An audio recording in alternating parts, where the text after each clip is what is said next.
Hello, students. How are you all doing? I hope all of you are doing well. Now, we are studying chapter number 11 Nature's Treasures. Nature's Treasures means होता है प्रकृति का खजाना. This is part 1 of this chapter. Let us start. School vacations are always fun for Bhumi and Surya.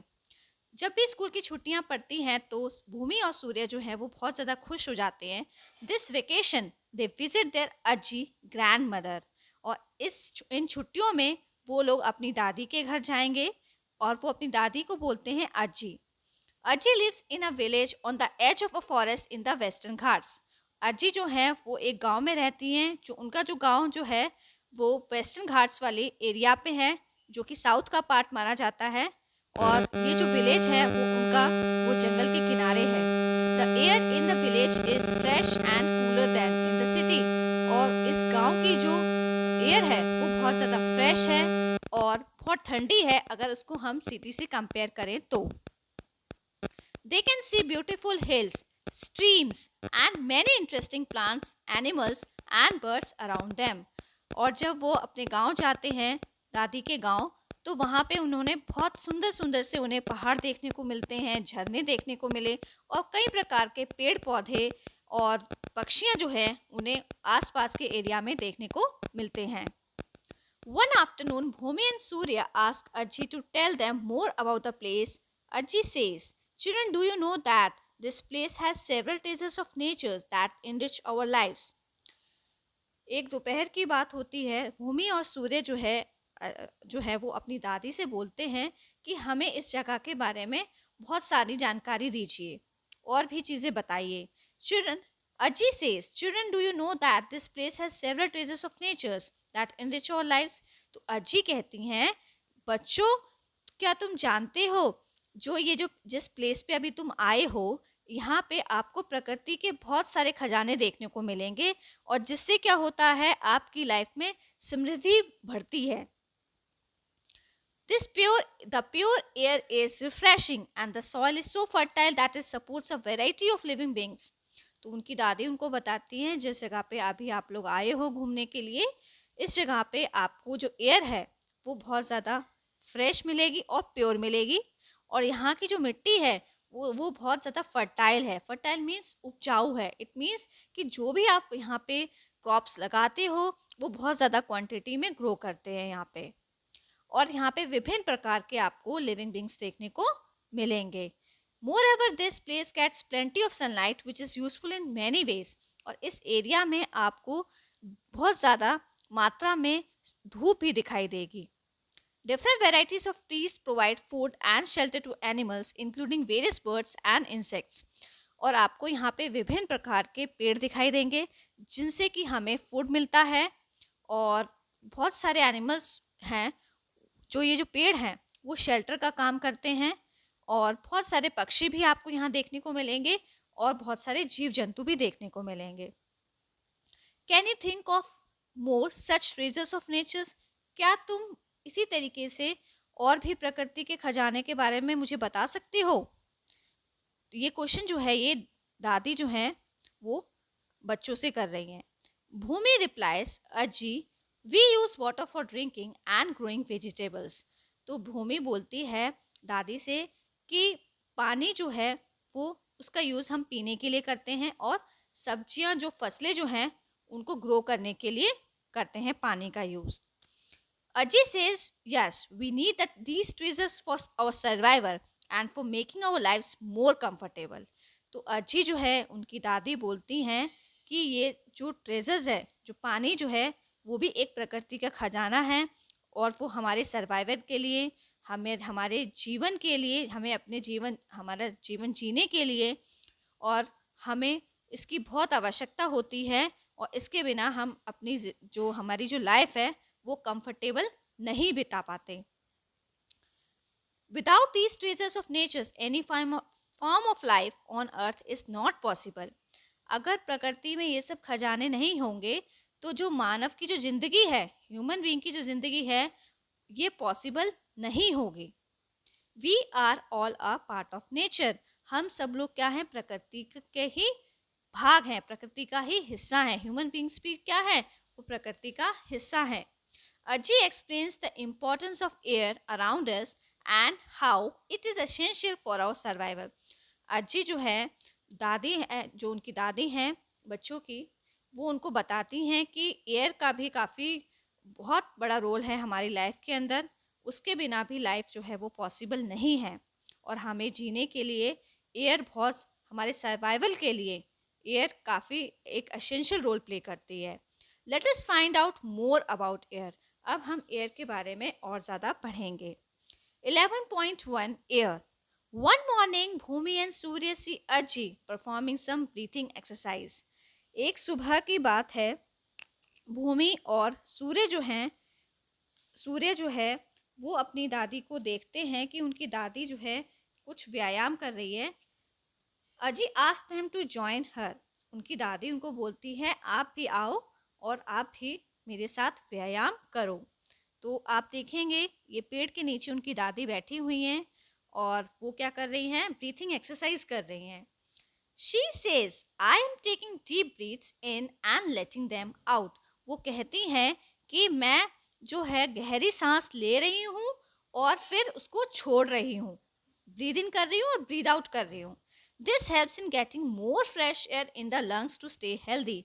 ऐसा करने से क्या होता है, जो हमारे लंग्स जो हैं वो हेल्दी रहते हैं और फ्रेश एयर हमारे अंदर जाती है लंग्स के अंदर, तो हमारे लंग्स जो हैं हेल्दी हो जाते हैं। Bhoomi and Surya sit with Ajji and start taking deep breaths. Bhoomi और सूर्य जो है वो भी अपनी दादी के साथ बैठ के ये डीप ब्रीथ वाली एक्सरसाइज करते हैं। Let us also perform a breathing exercise. अब वो लोग भी ब्रीथिंग एक्सरसाइज करनी शुरू कर देते हैं। Activity 11.1 let us experience. अब जो है ये जो ब्रीथिंग की जो एक्सरसाइज है उसको करके देखेंगे बच्चे, ठीक है। Take a deep breath in and then breathe out slowly. हमें गहरी सांस लेनी है, फिर सांस को छोड़ना है धीरे धीरे। Take a deeper breath in again. फिर से गहरी सांस लेनी है। Hold your breath for as long as you can and then breathe out slowly. आपको क्या करना है, थोड़ी देर के लिए आपको अपनी ब्रीथ को रोक के रखना है, और वो भी ऐसा आपको जब प्रोसेस करेंगे, एक्सरसाइज जब आप करेंगे तो आपको बहुत धीरे धीरे करना है, और इतनी ब्रीथ को इतने समय के लिए आपको ब्रीथ को होल्ड करना है जितना आप कर सकते हैं। और आप क्वेश्चन में देख लीजिए, पहले हम इसको क्वेश्चन को देख लेते हैं। यहाँ पे लिखा हुआ है do not hold your breath for so long that you are start feeling uncomfortable. आपको अपनी ब्रीथ को तब तक रोकना है जब तक आप कंफर्टेबल फील कर रहे हैं। जब आप अनकंफर्टेबल फील कर रहे हैं, ज़्यादा समय के लिए नहीं करना है आपको, क्योंकि ये पॉसिबल नहीं है। How long can you hold your breathe. आप कितने समय तक अपनी ब्रीथ को होल्ड कर सकते हैं, कितने समय तक। How do you feel when you hold your breathe. और आप कैसा महसूस करते हैं जब आप अपनी सांस को रोक लेते हैं तब। From this activity we find that it is difficult to hold our breath for a long time. जब हमने ये एक्टिविटी की तो हमें एक चीज़ समझ में आई कि बहुत मुश्किल होता है सांस को रोकना लंबे समय तक। The air which we breathe in has oxygen. जो एयर हम जो ब्रीथ करते हैं वो ऑक्सीजन है। Our body needs oxygen to perform its function. और हमारी बॉडी को ऑक्सीजन जो गैस है उसकी बहुत ज़्यादा ज़रूरत होती है, क्योंकि बहुत सारे फंक्शंस जो हैं वो ऑक्सीजन गैस की वजह से ही होते हैं। जैसे कि हार्ट बीट हो गया, और हमारा जो हार्ट उसमें ब्लड का जो सर्कुलेशन हो रहा है वो ऑक्सीजन की गैस की हेल्प से ही हो रहा है। When we hold our breath for a long time, अगर हम ब्रीथ को लंबे समय तक रोकेंगे तो the body does not get enough oxygen to perform its function. तो हमारी जो बॉडी है वो ये सब फंक्शन परफॉर्म नहीं कर पाएगी। इस वजह से क्या है, हम ज़्यादा देर तक ब्रीथ को होल्ड नहीं कर सकते। और क्योंकि हमारी जो बॉडी ये सब फंक्शन करती है तो उसको इनफ पर्याप्त ऑक्सीजन नहीं मिल पा रहा है उस टाइम पे। Thus we need oxygen for our survival. हमें अपने जीवन को जीने के लिए ऑक्सीजन हमारे लाइफ में बहुत बड़ा रोल प्ले करती है। Similarly most of the living beings also need oxygen for their survival. इसी तरीके से बहुत सारे लिविंग बींग्स होते हैं, उनको भी सर्वाइवल के लिए ऑक्सीजन की बहुत ज़्यादा ज़रूरत होती है।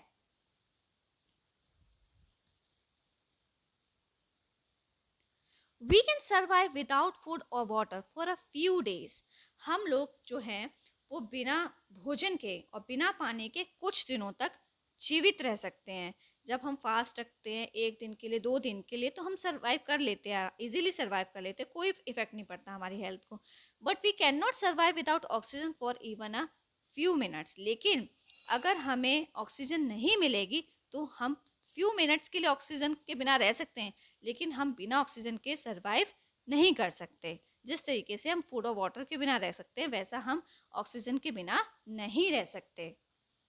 सर्वाइवल के लिए हम ऑक्सीजन गैस का होना बहुत ज़रूरी है। The air which surrounds the earth is a mixture of gases. जो एयर हमारे आसपास इन्वायरमेंट में है, एटमॉस्फेयर में है, जो हमारे अर्थ के आसपास है, वो मिक्सचर है गैसेस का। उसमें बहुत सारी गैसेस का मिश्रण है, बहुत सारी गैसेस मिली हुई हैं हमारे जो इन्वायरमेंट में, जो आपको गैसेस देखने को मिलेंगी। जो इन्वायरमेंट में जो एयर है उसमें बहुत सारी गैसेस हैं। Can you name some gases which are present in the air. क्या आप कुछ गैसेस के नाम बता सकते हैं जो एयर में प्रेजेंट हैं? Air contains nitrogen, oxygen, argon, carbon dioxide and other gases in small quantities. Air के अंदर आपको नाइट्रोजन गैस देखने को मिलेगी, ऑक्सीजन होती है उसमें, आर्गन होती है, कार्बन डाइऑक्साइड होती है and other gases in small quantities. इसका मतलब ये है जो एयर जो होती है उसमें सबसे ज़्यादा जो गैस हमें देखने को मिलती है, सबसे ज़्यादा जो होती है एयर में प्रेजेंट होती है, जो एयर वो गैस वो होती है नाइट्रोजन, उसके बाद oxygen.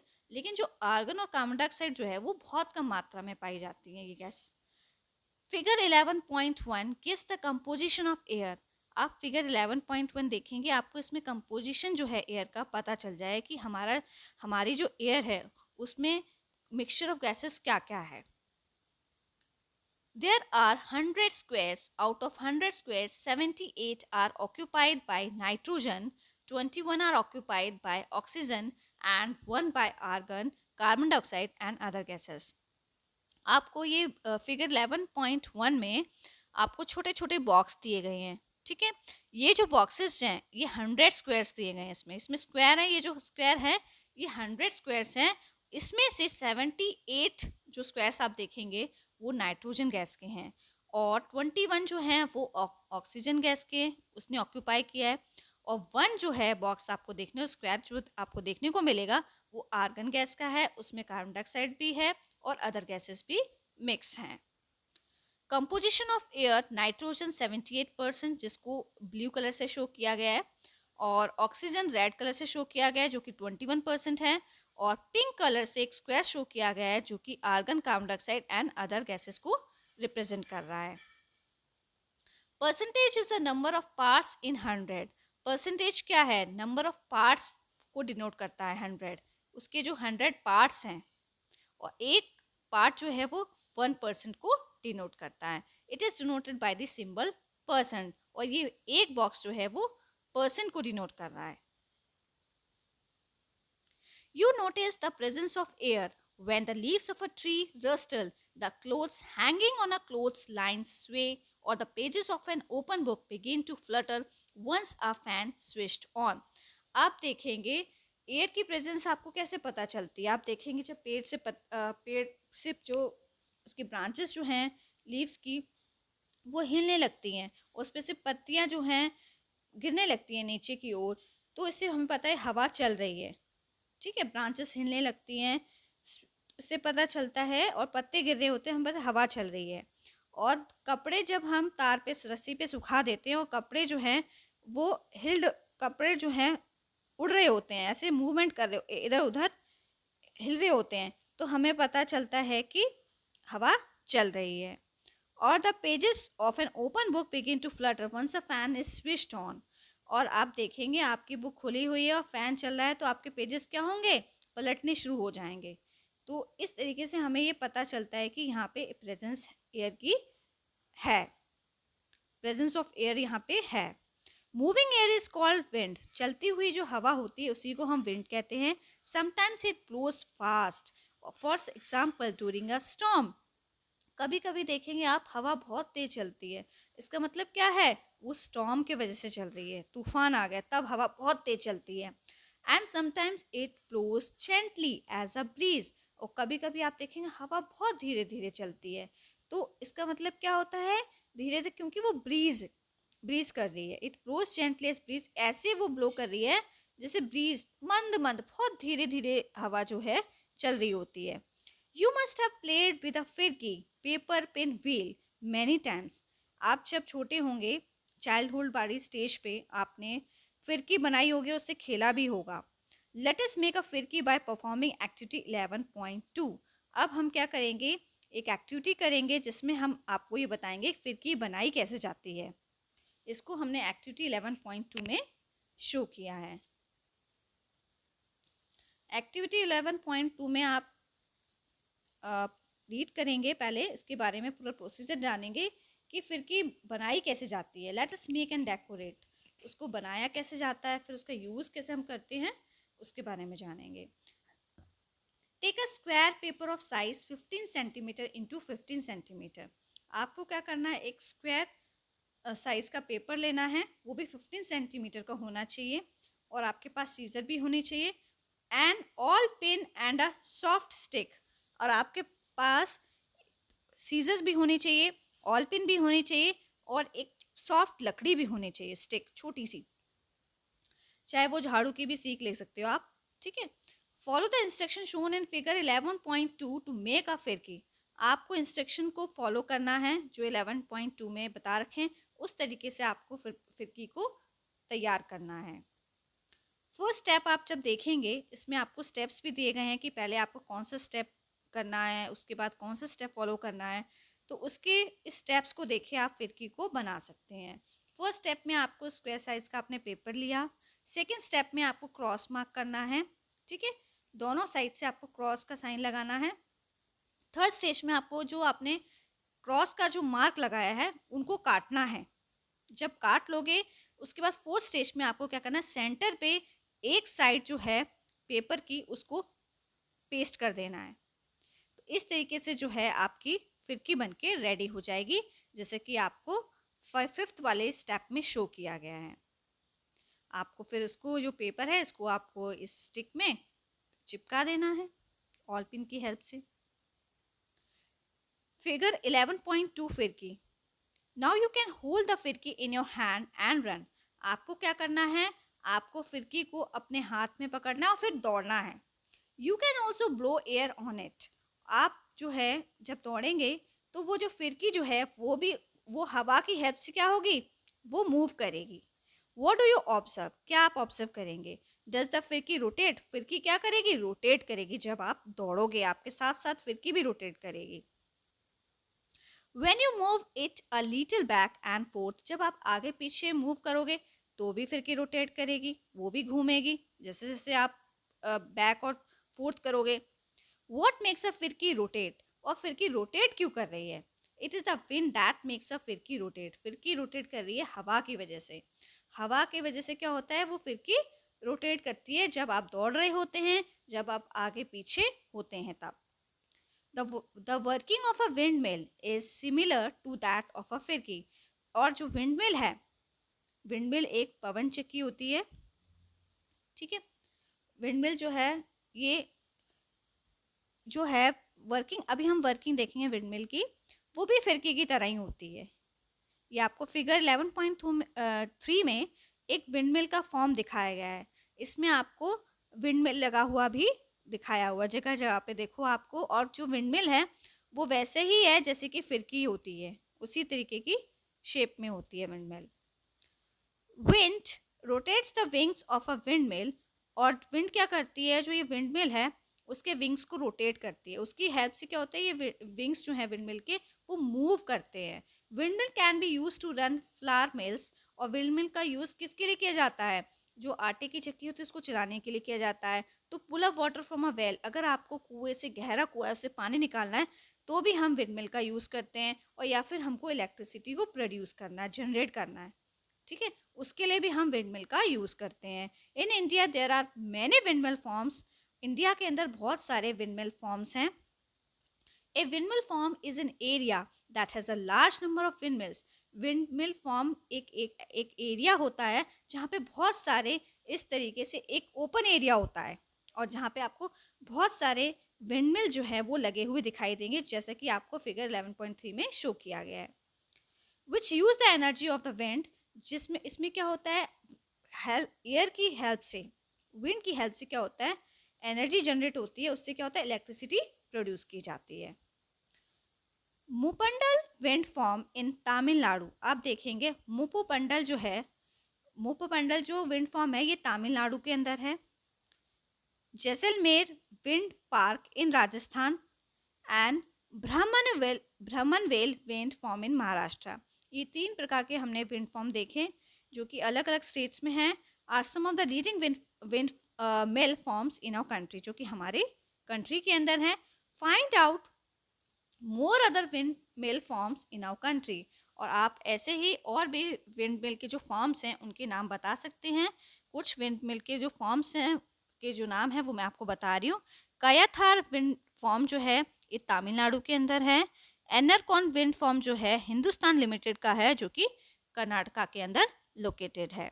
We have learn that air is very important for us, हमने ये एयर के बारे में पढ़ा और ये भी पढ़ा कि एयर हमारे लिए कितनी महत्वपूर्ण है। Water two is essential and precious for us, इसी तरीके से पानी भी हमारे लिए बहुत ज़रूरी है और ये पानी जो है एक कीमती पदार्थ है। How do you feel when you can not get water to drink, especially when you are thirsty, और आप कैसा फील करते हैं जब आपको प्यास लग रही होती है और आपको पानी नहीं मिलता है, आप अचानक से छटपटाने लगते हैं, कहीं से पानी मिल जाए, बस जल्दी से जल्दी मिल जाए। Late us find out more about water, अब जो है हम वाटर के बारे में पढ़ेंगे। 11.2 water. Bhoomi and Surya help Ajji in filling the troughs of water for the cows, Bhoomi और सूर्य जो हैं वो अपनी दादी की हेल्प कर रहे हैं। एक ऐसा ट्रॉफ क्या होता है, एक ऐसा नाद बोलते हैं इसको, जो कि आप गांव में देखेंगे जब लोग गांव में जो हैं अपने जो गाय भैंस जो पालते हैं वो इसी शेप का कुछ बर्तन जैसा होता है, वो मिट्टी का सीमेंट का बना हुआ होता है, उसमें क्या करते हैं पानी फिल कर देते हैं जानवरों के पीने के लिए, जैसे कि भैंस और गाय के लिए। तो उसमें क्या कर रहे हैं वो लोग, दादी की हेल्प कर रहे हैं पानी भरने में। They also help her in watering plants such as vegetables and medicinal herbs in the garden, वो दादी की हेल्प कर रहे हैं, जो कि वेजिटेबल्स उन्होंने ग्रो किए हैं उसमें वो उन पौधों में पानी लगाने में हेल्प कर रहे हैं, और कुछ उन्होंने मेडिसिनल हर्ब्स जो हैं दवाइयों के कुछ छोटे छोटे पौधे लगा रखे गार्डन के अंदर, उनको भी पानी दे रहे हैं, उसमें हेल्प कर रहे हैं दादी की। Ajit teach them how to water the plants so that every drop is used and none of it goes waste, दादी उनको बताती हैं कि आपको कैसे पानी लगाना है पौधों के अंदर, जिससे कि एक सिंगल ड्रॉप जो है पानी की वो भी वेस्ट ना जाए। ठीक है, बिल्कुल भी पानी वेस्ट नहीं होना चाहिए जब आप पौधों में पानी डाल रहे हैं, और कैसे आपको पौधों को पानी लगाना है, ये पूरा जो इस चीज़ में क्या कर रही है इनकी जो दादी हैं वो उनकी हेल्प कर रही हैं। Can you think of some more uses of water in your daily life, क्या आप ऐसे ही बहुत सारी एक्टिविटीज़ हम करते हैं अपनी डेली लाइफ में, और पानी का यूज़ हम कहाँ कहाँ करते हैं, तो ये आपको बताना है। Write down your responses in the blank bubble, और आपको आपका जो आंसर है उसको जो ये बबल दिया गया है उसमें आपको फिल करना है। तो ये गर्ल है, वो भूमि जो है वो कह रही है we need water for drinking, हमें पानी की ज़रूरत होती है पानी पीने के लिए। अब बॉय अपना आंसर बता रहा है कि हमें पानी की ज़रूरत क्यों होती है डेली लाइफ में, क्या यूजेस हैं वाटर के। तो ये बॉय जो है ये आंसर कर रहा है अपने क्वेश्चन का, ये बोलता है we need water for bathing, हमें नहाने के लिए पानी चाहिए, एंड कुकिंग फूड, खाना बनाने के लिए पानी चाहिए, क्लीनिंग यूटेंसिल्स, बर्तन साफ़ करने के लिए पानी चाहिए डे टू डे लाइफ में। तो ये सारे यूजेस जो हैं इन दोनों लोगों ने बताए हैं, अपने अपने जो उनको पता है। We need water for many daily activities such as drinking, cooking, bathing, washing and cleaning. हम पानी का यूज़ जो है डे टू डे लाइफ में करते हैं, डे टू डे जो डेली लाइफ की जो हम एक्टिविटीज़ करते हैं उसमें हम पानी का यूज़ करते हैं, जैसे पीने के लिए पानी हमें चाहिए, खाना बनाने के लिए चाहिए, नहाने के लिए चाहिए, कपड़े धोने के लिए चाहिए, और झाड़ू पोछा ये सब करते हैं, साफ़ सफाई के लिए भी हमें पानी चाहिए। It is also use for growing crops and for industrial purposes, और पानी हमें किस चीज़ के लिए चाहिए, फसलों को उगाने के लिए। जब हम फसल को उगाते हैं तो उनको हम पानी देते हैं, ग्रोइंग क्रॉप्स, तो उसके लिए भी हमें पानी चाहिए, जिसको हम इरिगेशन बोलते हैं, एंड फॉर इंडस्ट्रियल पर्पस। और आप देखेंगे जो इंडस्ट्री में बड़ी बड़ी मशीनें होती हैं उनको भी चलाने के लिए हमें वाटर की रिक्वायरमेंट होती है। Where do we get water from, पानी कहाँ से आता है? Make a list of the different sources of water. और आपको एक लिस्ट बतानी है जिसमें कि आपको ये बताना है कि डिफरेंट सोर्सेस क्या है वाटर के, पानी हमें किन किन सोर्सेस से मिलता है। जैसे कि तालाब हो गया, नदी हो गई, झरने हो गए, बारिश का पानी हो गया, तो ये सारे क्या हैं? सोर्सेस ऑफ वाटर हैं। Water covers about 2/3 of the earth surface. आप देखेंगे हमारी जो अर्थ की जो सरफेस है उस पर 2/3 जो हमारी अर्थ सरफेस है वो पानी से ही कवर्ड है। सिर्फ 1/3 जो पार्ट है उसका वो लैंड है, ठीक है। और 2/3 जो वाटर जो है हमारी अर्थ सरफेस का वो वाटर से ही कवर है। Most of the water is found in oceans and seas. आप देखेंगे ज़्यादा से ज़्यादा पानी जो हमारी लैंड पे जो अवेलेबल है वो ओशन में है, महासागर में और समुद्र में है। However the water this water is saline और सॉल्टी। जो भी पानी आपको ओशन और सीज में देखने को मिलता है वो पानी कैसा है? सैलाइन है, उस खारा पानी है, उसमें क्या है? सॉल्ट है। This saline water is not fit for domestic agriculture and industrial use. और ये सैलाइन वाटर जो है, नमक का जो पानी है, जो खारा पानी है जिसमें बहुत ज़्यादा नमक की क्वांटिटी है इस पानी के अंदर, ये हमारे घर के यूज़ के लिए और फसलों के लिए और इंडस्ट्रीज में मशीन्स का जब हम यूज़ करते हैं उसके लिए ऐसा पानी हम यूज़ नहीं कर सकते, उसके लिए ये पानी सही नहीं है। For all these activities we need fresh water. तो इन सारी एक्टिविटीज़ के लिए हमें फ्रेश वाटर की ज़रूरत होती है, which is present in the form of ice sheets, जो कि आपको आइस शीट्स पे देखने को मिलेगा। आइस शीट्स क्या होता है? हमने ज्योग्राफी में आपने देखा होगा नॉर्थ पोल और साउथ पोल पे आप जब जो नॉर्थ पोल और साउथ पोल है ना, तो उस पे आप देखेंगे जो उनके पोल वाली जो साइड है, ठीक है, नॉर्थ पोल और साउथ पोल जहाँ मार्क करते हैं वहाँ पे क्या होता है? सबसे ज़्यादा बर्फ जमा हुआ हो, बर्फ पोलर रीजन बोला जाता है इस एरिया को। तो यहाँ पे आपको आइस शीट्स देखने को मिलेंगी और स्नो, रिवर और lakes on the surface of the earth. तो यहाँ की जो अर्थ की सरफेस होती है वहाँ पे आइस शीट्स हैं, स्नो है, ये स्नो सबसे ज़्यादा वहाँ देखने को मिलती है इन रीजन में। ये जो रीजन होते हैं वो बहुत ज़्यादा कोल्ड रीजन होते हैं, यहाँ पे धूप नहीं पहुँच पाती है। तो स्नो, रिवर और लेक्स ये सारे जो हैं सोर्सेस हैं वाटर के, जिनसे हमें हमारी सरफेस ऑफ अर्थ पे जहाँ से हमें फ्रेश वाटर मिलता है। एंड अंडरग्राउंड, अंडरग्राउंड मीन्स धरती के नीचे। Fresh water present in ice sheets and snow और underground water is difficult to access. Fresh water जो है वो आइस शीट्स और स्नो से ही मिल रहा है हमको। अंडरग्राउंड वाटर जो है वो मिलना बहुत मुश्किल है, वहाँ तक पहुँचना बहुत मुश्किल है। A very small fraction of the fresh water present in ponds. आप देखेंगे बहुत कम मात्रा जो है फ्रेश वाटर की वो तालाब में आपको देखने को मिलेगी, रिवर्स में, लेक्स में, वेल्स में। और जो पॉन्ड्स है, रिवर्स है, लेक्स है, वेल्स है, यहाँ पे हम आसानी से यहाँ से पानी हमें उपलब्ध हो जाता है। Water is precious, that is why Ajji guides them to use it with care. तो उनकी दादी उनको बताती हैं कि पानी जो है वो हमारे लिए बहुत कीमती चीज़ है और इसीलिए पानी को जो है हमें बहुत ध्यान से यूज़ करना चाहिए, उसको वेस्ट नहीं करना चाहिए।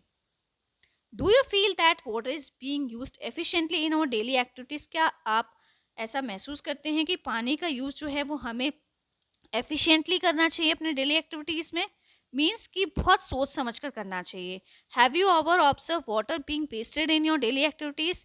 आपने देखा होगा लोग क्या करते हैं, डेली एक्टिविटीज़ में पानी का बहुत ज़्यादा वेस्ट करते हैं। जैसे कि उन्होंने नहा रहे हैं, ब्रश कर रहे हैं तो टैप ऑन ही है, ठीक है, वो पानी जा रहा है, बह रहा है पानी। बहुत सारे लोग तो क्या करते हैं, डे टू डे लाइफ में गाड़ी धोने लग जाते हैं पाइप से, तो बहुत सारा पानी वेस्ट करते हैं, बाइक धो रहे हैं पानी से। तो इस तरीके से जो है आपने डे टू डे एक्टिविटीज़ देखी होंगी, जो लोग जो हैं वो पानी वेस्ट कैसे कर रहे हैं।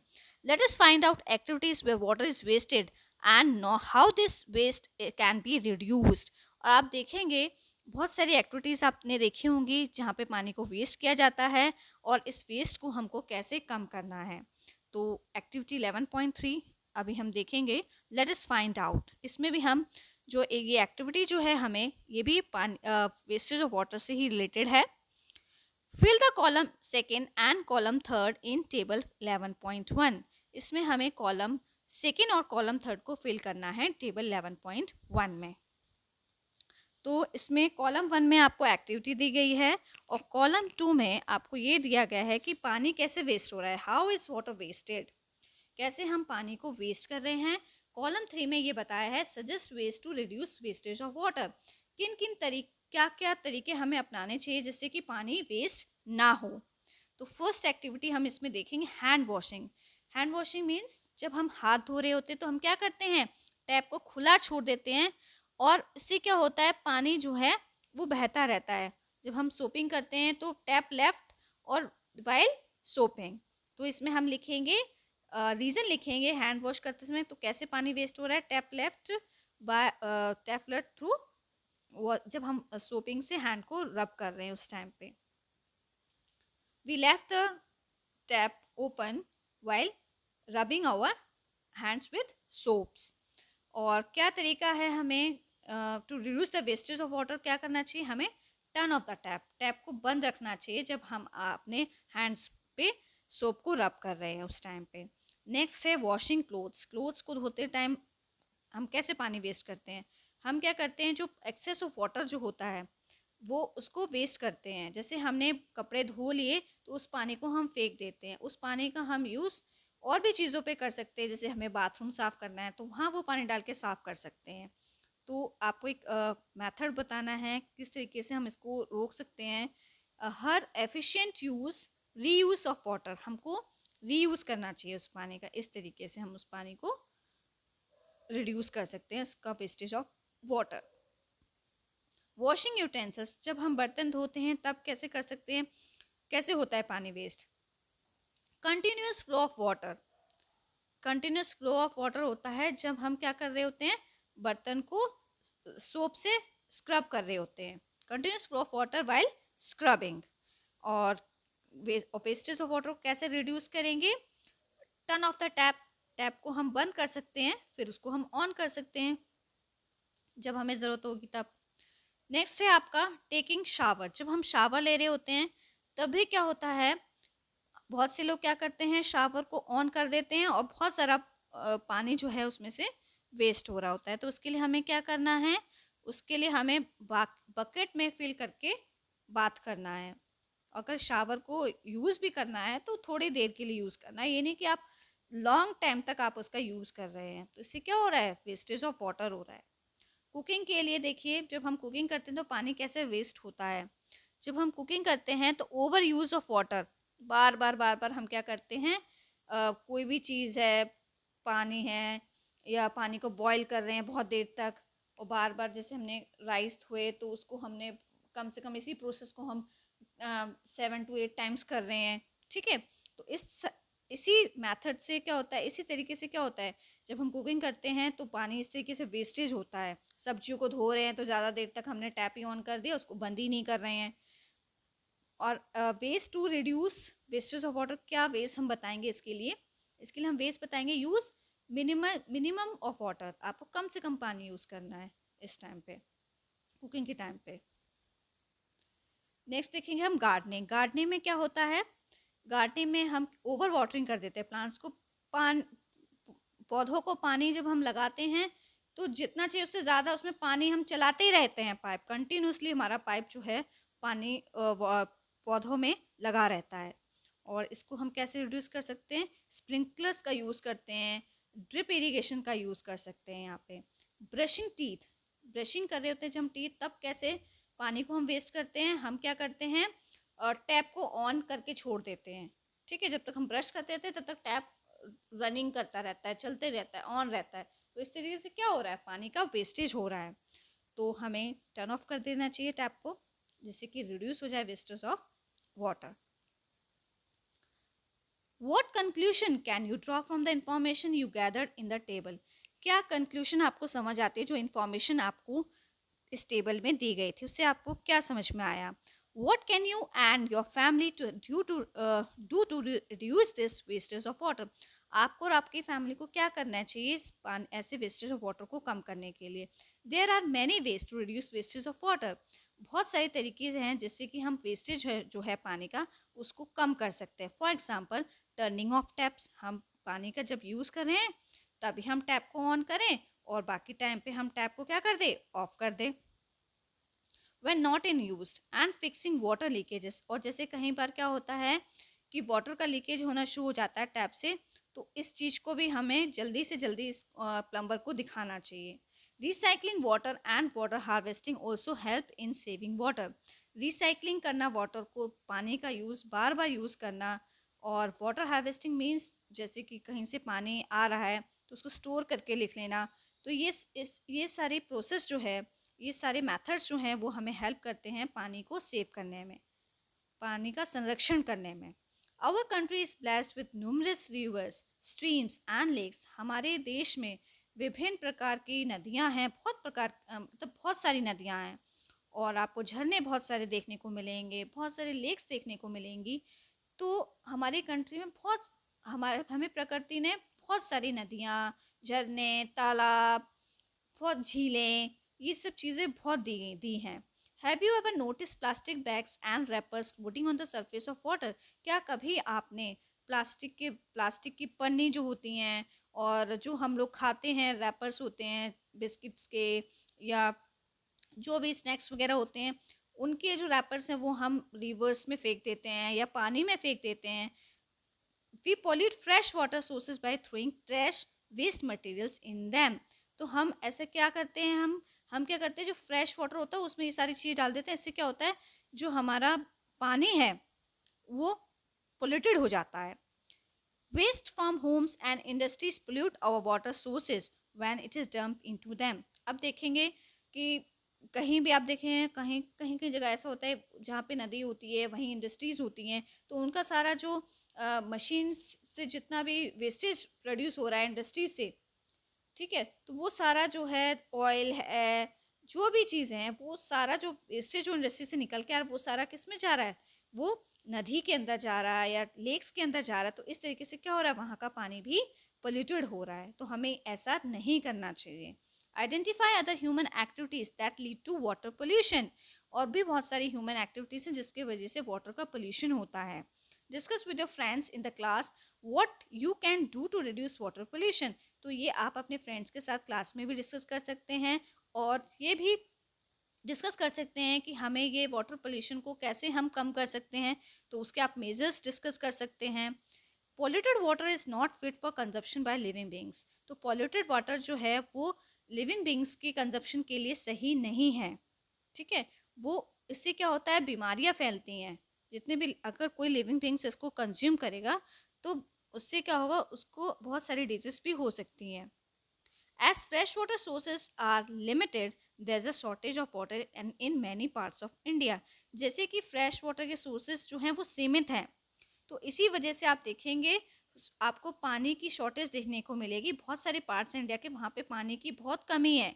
Eight some places people have to walk long distances to fetch drinking waters. बहुत सारी जगहों पे ऐसा होता है, जैसे कि राजस्थान हो गया, वहाँ पे लोग जो हैं वो बहुत दूर से चल के मटके भर के लेके आते हैं पानी पीने के लिए। जो भी उनकी day to day life activities होती हैं उनके लिए उनको दूर दूर से पानी भर के लाना पड़ता है। Everyone does not have the same kind of access to water. सबको एक जैसे तरीके से पानी नहीं मिलता है। जैसे कि हमको सारी फैसिलिटीज़ मिली हुई हैं कि हमारे घर में टैप लगा हुआ है और पानी आ रहा है, तो इस ऐसी फैसिलिटीज़ हर किसी के लिए पॉसिबल नहीं होती हैं। It is important for us to conserve water and use it judiciously. ये बहुत ज़रूरी है कि हमें पानी को सेव करना चाहिए, और उसको जितनी हमें ज़रूरत है पानी की उतना ही हमें यूज़ करना चाहिए, ज्यूडिशियली यूज़ करना चाहिए उसको। We must also prevent it from being polluted so that water remains fit for consumption by all the living beings. और हमें उसको पोल्यूटेड होने से भी रोकना चाहिए। जो कचरा वगैरह जो रिवर्स में, लेक्स में जो थ्रो कर देते हैं, उसको भी हमें रोकना चाहिए, क्योंकि वो लिविंग बींग्स के कंजप्शन के लिए फिट नहीं, मतलब कि सुटेबल नहीं है उनको। मतलब अगर वो ऐसा वाटर कंज्यूम करेंगे तो बीमारियां भी हो सकती हैं।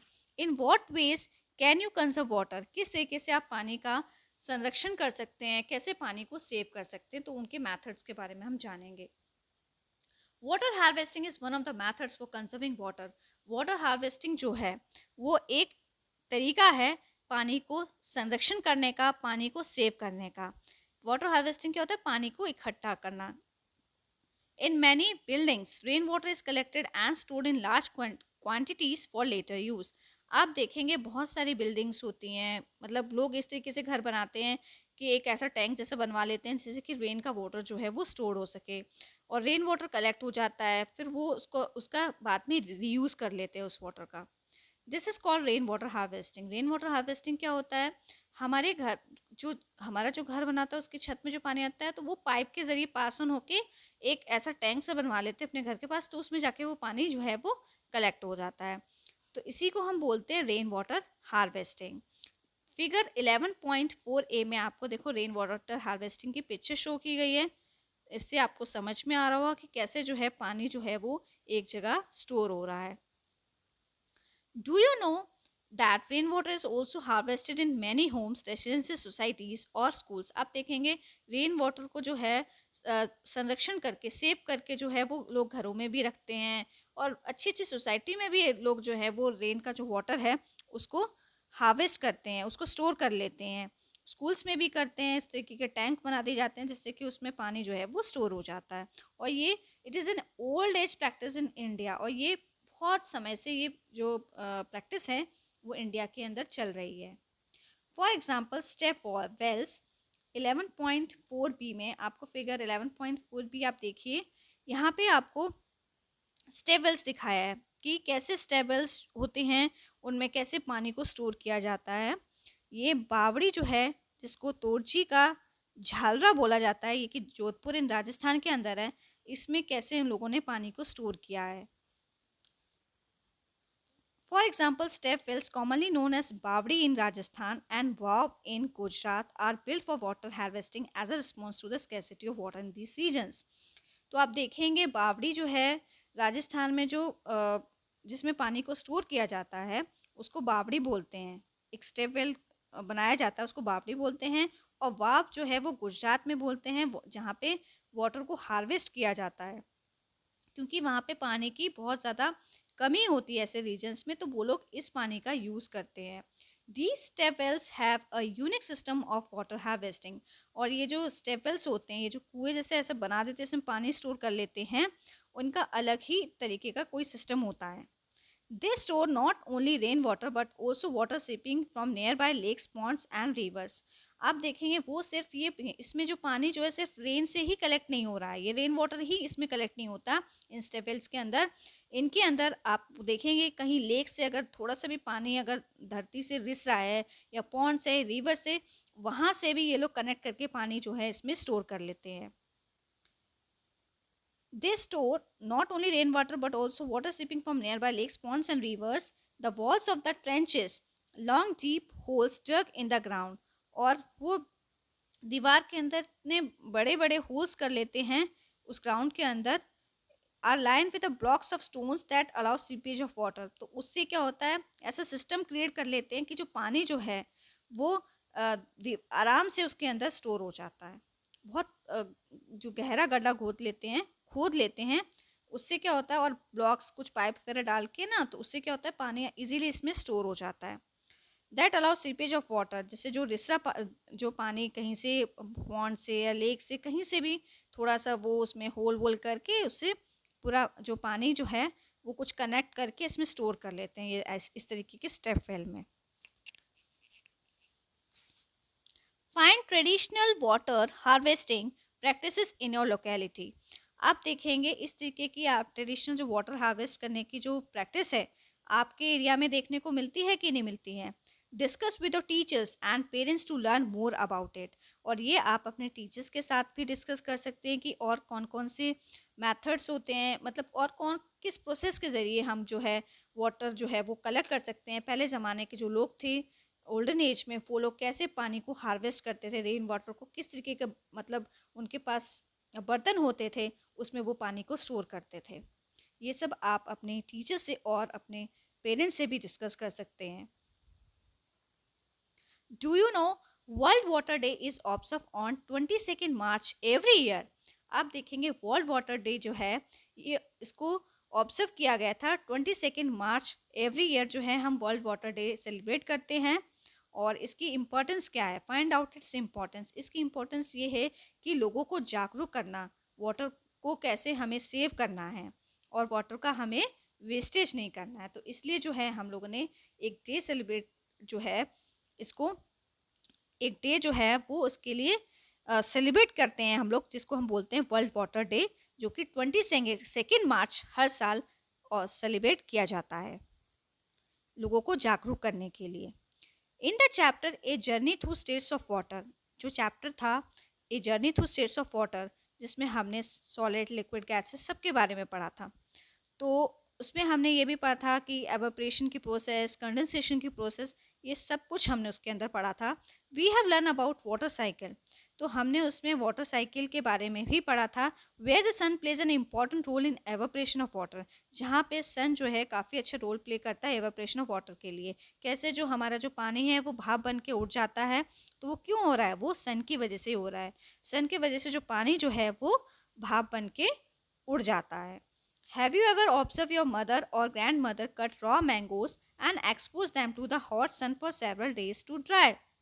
क्या कभी आपने समर सीजन में आपने देखा है आपकी जो मदर हैं, ग्रैंड मदर हैं, उस सीजन में मैंगोस आते हैं, रॉ मैंगोस आते हैं, उनको काटती हैं अचार पिकल्स वगैरह बनाने के लिए, और या फिर आप उसका पाउडर वाउडर बनाना है आपको रॉ मैंगो का, तो उसको पहले क्या करती हैं, धो के उसको फिर धूप में सुखाती हैं कुछ दिनों तक।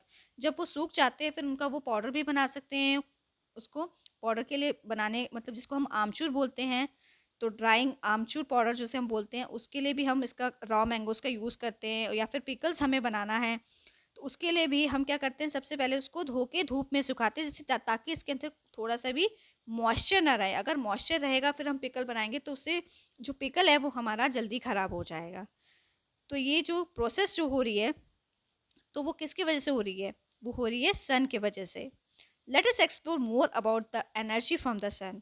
तो अब जो है, जो हम नेक्स्ट पार्ट में जब हम पढ़ेंगे, तो वो हम सन कैसे एनर्जी जो है वो सन से कैसे प्रोड्यूस हो रही है, कैसे सन से हमें एनर्जी मिल रही है, उसके बारे में हम डिस्कस करेंगे। Now this part is complete. We will discuss next part, we will discuss other parts of this chapter on next video. Please like and subscribe my video.